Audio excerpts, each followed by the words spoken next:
116 మున్సిపాలిటీలు 7 కార్పొరేషన్స్కి సంబంధించిన ఎన్నికల కౌంటింగ్ ప్రక్రియ కొనసాగుతోంది. 12 మున్సిపల్ ఎన్నికలకు అలాగే కౌంటింగ్ నిర్వహిస్తున్నారు.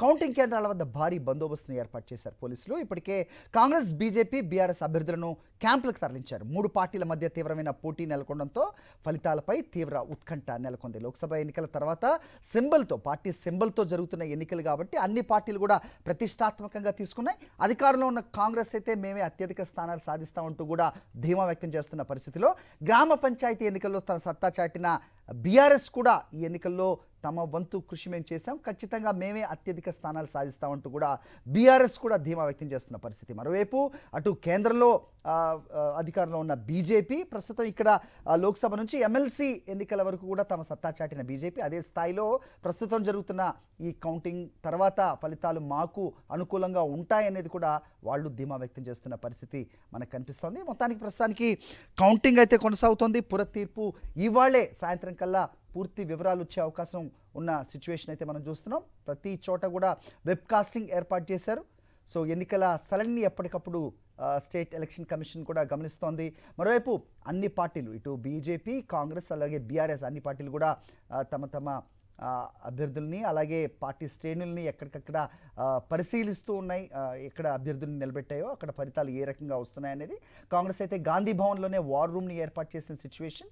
అయితే ఫలితాల సరళిని ఎప్పటికప్పుడు గమనిస్తూ ఉన్నారని తెలుస్తోంది. అయితే ఇటు నిజామాబాద్ అటు కరీంనగర్లో బీజేపీ ఆధిక్యంలో ఉంది అనే వార్తల నేపథ్యంలో పలువురు నాయకులు హుటాహుటిన అక్కడికి బయలుదేరి వెళ్ళినట్టుగా కూడా మనం ఇంతకుముందే అప్డేట్ చూసాం.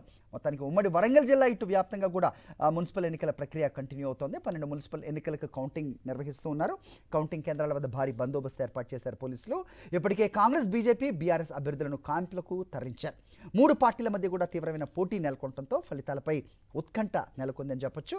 ఉమ్మడి వరంగల్ జిల్లా వ్యాప్తంగా మున్సిపల్ ఎన్నికల కౌంటింగ్పై సమాచారం మా ప్రతినిధి శ్రీధర్ అందిస్తారు. శ్రీధర్, ఉమ్మడి వరంగల్ జిల్లాలోని 12 మున్సిపాలిటీ సంబంధించిన కౌంటింగ్ ప్రక్రియ ఫస్ట్ తొలుత బ్యాలెట్ పేపర్స్ చూశారు. అవి బీఆర్ఎస్ వైపు అదేవిధంగా కాంగ్రెస్ వైపు కూడా పడినట్లు సమాచారం. తొందర కూడా ఎటువంటి అవాంఛనీయ సంఘటన జరగకుండా ముందస్తుగా పోలీసులు పికెటింగ్ ఏర్పాటు చేశారు. మనం చూడొచ్చు, మనం పరకాల్లో ఉన్నాం. బ్యాలెట్ సంబంధించిన పేపర్స్ లెక్కించారు. ఆ తర్వాత మిగతా అన్ని కూడా బాక్సులో తీసి పేపర్లు 25 చొప్పున బ్యాలెట్స్ కట్టగడుతూ పక్కకు పెడుతున్న పరిస్థితి కనిపిస్తుంది. మొత్తానికి ఉమ్మడి వరంగల్ జిల్లా వ్యాప్తంగా 12 మున్సిపాలిటీ పరిస్థితుల్లో కూడా ఇదే పరిస్థితి కొనసాగుతున్నది. తొలుత బ్యాలెట్ పేపర్స్ తర్వాత అన్ని కూడా బ్యాలెట్ పేపర్లు ఏదైతే కట్టలు కడితే 25 లెక్క పెడుతూ పక్క బాక్స్లో వేస్తున్న పరిస్థితి ఉంది. దాదాపు ఇంకొక 2 గంటల వరకు, అంటే గంటన్నర నుంచి 2 గంటల వరకు తొలి రౌండ్ ఫలితం వచ్చేపోతుంది. కొన్ని మున్సిపాలిటీలను బట్టి దాదాపు 36 డివిజన్లు ఉన్న మున్సిపాలిటీ ఉన్నాయి, 15 డివిజన్లు ఉన్న మున్సిపాలిటీ ఉన్నాయి. సో దాన్ని బట్టి 3 రౌండ్లు నుంచి 7 రౌండ్ల వరకు కూడా లెక్కింపు కొనసాగే పరిస్థితి. మొత్తానికి ఉమ్మడి వరంగల్ జిల్లా వ్యాప్తంగా రసవత్తరమైన రాజకీయం కొనసాగుతుంది. నిన్న నుంచి క్యాంపు రాజకీయాలు. ఎక్కడ కూడా ఏ మున్సిపాలిటీ పరిధిలో కూడా బీఆర్ఎస్ అభ్యర్థి కానీ కాంగ్రెస్ అభ్యర్థి ఎవరు కూడా బీజేపీ అభ్యర్థి కానీ ఎవరు కూడా లేదు. వాళ్ళ తరఫున ఏజెంట్లు మాత్రమే వచ్చారు. ఇప్పటికే ఏదైతే అధికారంలో ఉన్న కాంగ్రెస్ పార్టీ సంబంధించిన ఎమ్మెల్యేలు వాళ్ళందరినీ కూడా క్యాంపులకు తరలించినట్టు తెలుస్తున్నది. అదేవిధంగా బీఆర్ఎస్ పార్టీ సంబంధించిన నేతలు కూడా ఎవరైతే మన భూపాలపల్లి చూసినట్టయితే గండ్ర సత్యనారాయణరావు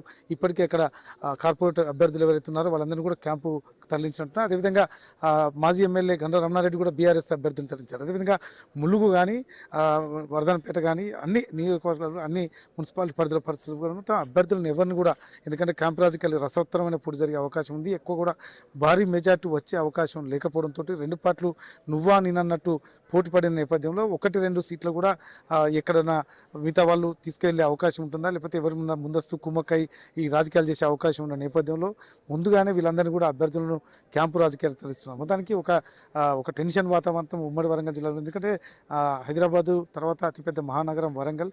ఈ వరంగల్ సంబంధించి తెలంగాణ ఏదైతే బీఆర్ఎస్ కూడా ఎక్కువ ఆశలు పెట్టుకుంది. ఎందుకంటే 12 మున్సిపాలిటీలో ఎక్కువ మున్సిపాలిటీ కొట్టేసి కాంగ్రెస్కి ఒక ధీటైన సమాధానం చెప్పాలనే దాంతో ఆ లెవెల్నే ప్రచారం చేశారు. ఆ లెవెల్నే చాలా మొత్తం దాన్ని సవాల్గా తీసుకున్నారు. అదేవిధంగా అధికార పార్టీ కూడా ముఖ్యంగా వరంగల్లో కాంగ్రెస్ పార్టీ దాన్ని కాపాడుకోవాలని ప్రయత్నం చేశారు. దాదాపు 45 మంత్రులతో పాటు స్థానిక ఎమ్మెల్యేలు సవాల్గా తీసుకొని ప్రచారం చేశారు. ఈ నేపథ్యంలోనే మరికొద్దిసేపట్లో ఇలా భవిష్యత్తు తేలబోతున్నది. రామరాజుతో శ్రీధర్ రెడ్డి, సాక్షి న్యూస్, పరకాల, వరంగల్.